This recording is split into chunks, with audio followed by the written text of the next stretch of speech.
Hey guys, it's Ryan Smith with the Ryan Smith Home Selling Team, here to talk about why are buyers backing out of deals at the last minute?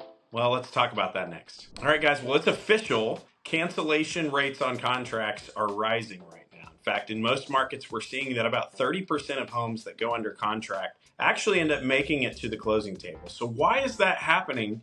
And what can we do about it? Well, there's really three reasons that seems to be happening. Number one, we're seeing that a lot of buyers have buyer's remorse. So sometimes they buy a house, they get in over their head, and then they start to process through things mentally and start to think twice about maybe the decisions that they've made. Another reason is that we've seen that the negotiations drag on a little bit too long. So sometimes people, as negotiations are going back and forth, as they keep going on, and it just seems like we're fighting over every little thing, that tends to make people think about backing out. And then the third thing that we've seen is there's been a lot of inspection issues. So sometimes there's an issue of something that comes up on a home inspection, and that home inspection issue can cause some fear and concern for a buyer, which causes them to back out. So these are really the three most common reasons we're seeing that people are backing out. So the next question is, all right, if those are the three things that are causing people to back out, then what can we do about it? Well, first off, for buyer's remorse, the best thing you can do is hire an excellent real estate agent, number one,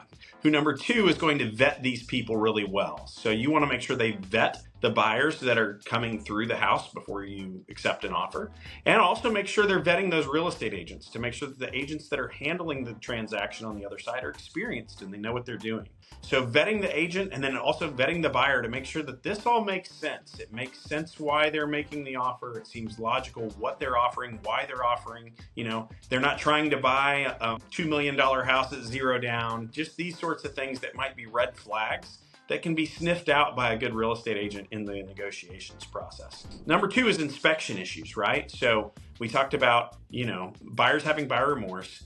Inspection issues is another big reason why people don't make it to the closing table. So a good thing you can do to prevent that from happening is actually before you list your house, take the time to identify areas of concern that could come up on an inspection and go ahead and address those things. If it's something really big that's likely to come up later, it's good to catch it early, go ahead and fix it, take care of it. That way it doesn't harm you in the contract process later. And then lastly, we've seen the negotiation process, when it starts to go back and forth, and it seems like it's going back and forth over and over and over again, a lot of buyers just get tired of that. And it taxes on them, it causes a lot of stress, and it causes people to walk away from a transaction. So what you can do there is to make sure, number one, that you price the home very reasonably upfront to get as much money as you can for it, but where there's a clear value for the house that you're selling, right?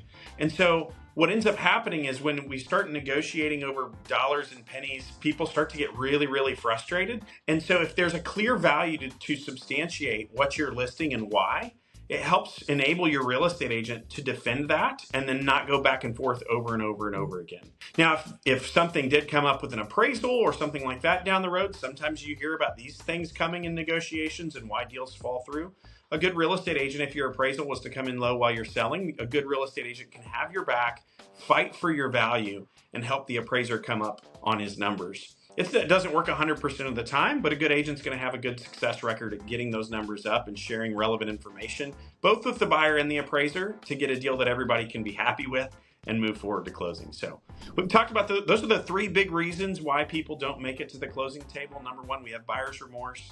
Number two, we might have inspection issues. And number three, it's the drawn out negotiations. But by following these tips we've talked about in this video, you can avoid these issues altogether, put your house on the market, sell it, and have a smooth experience. So once again, I'm Ryan. If there's a topic you want to hear about, let us know. But we're always here to serve you and do a great job for you. You can find us on the web. That's ryansmithhomes.com, wryansmithhomes.com, or just give us a ring at the office. That's 254-213-5335. Once again, 254-213-5335. Hope you're having a great day. Look forward to catching up on our next video.